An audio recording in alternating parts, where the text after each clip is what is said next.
क्या अमेरिका सच में एक टापू खरीदना चाहता है? चलिए समझते हैं बहुत आसान शब्दों में। डावोस में ट्रंप ने कहा कि ग्रीनलैंड पर हमारी नज़र है और वो इस पर तुरंत बातचीत चाहते हैं, लेकिन उन्होंने साथ में यह भी कहा कि वे ज़बरदस्ती कब्जा नहीं करेंगे। उन्होंने कहा, मैं बल का इस्तेमाल नहीं करना चाहता, पर साथ में एक चेतावनी भी देता हूँ।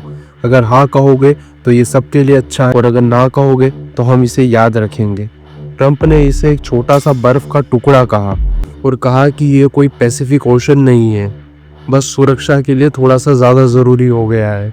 ये सिर्फ एक छोटे लोगों का इलाका है। हर जगह कूटनीति में बड़ा मतलब रखती है, इसलिए ही दुनिया में इसके लिए हलचल भी जब बहुत ज़्यादा मची हुई है। इसका असर और विवाद क्या होगा? क्या ट्रंप अपने शब्दों से यूरोप को डराने की कोशिश कर रहे हैं?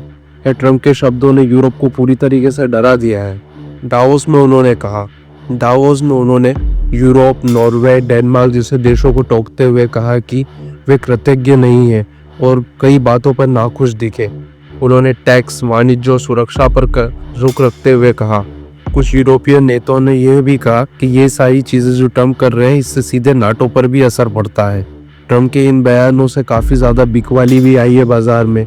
थोड़ी बहुत रिकवरी हुई है, यानी ट्रंप के पॉलिटिकल बयानों का फ़ायदा सीधे नुकसान अर्थव्यवस्था तक पहुंचता है।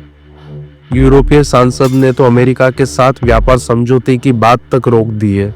ऐसे बड़े भाषणों के दूरगामी नतीजे बहुत आगे गंभीर हो सकते हैं। आगे हम ये भी देखेंगे कि भारत पर इसका क्या सीधा असर पड़ने वाला है। तो भारत के बारे में क्या कहा गया? क्या ये अच्छा सौदा मिलेगा? ट्रंप ने कहा कि भारत के साथ गुड डील होगा और मोदी की तारीफ की। सरल भाषा में कहा, वे कारोबारी रिश्ते मजबूत करना चाहते हैं। एक और बात कही उन्होंने इसी के साथ। ट्रंप ने कहा, उन्होंने अमेरिका की सैन्य ताकत और इतिहास का जिक्र किया है और कहा है कि जब अमेरिका बढ़ता है तो दुनिया भी साथ बढ़ती है। हमारी समझ के लिए बड़े देश कभी कभी सीधी भाषा में मांग रखते हैं, छोटे इलाकों का भी रणनीतिक महत्व बन जाता है। आपका क्या ख्याल है? क्या बड़े बयान दुनिया बदल देते हैं या देशों के व्यवहार से असली फर्क आता है? अपनी राय कमेंट में दीजिए। धन्यवाद।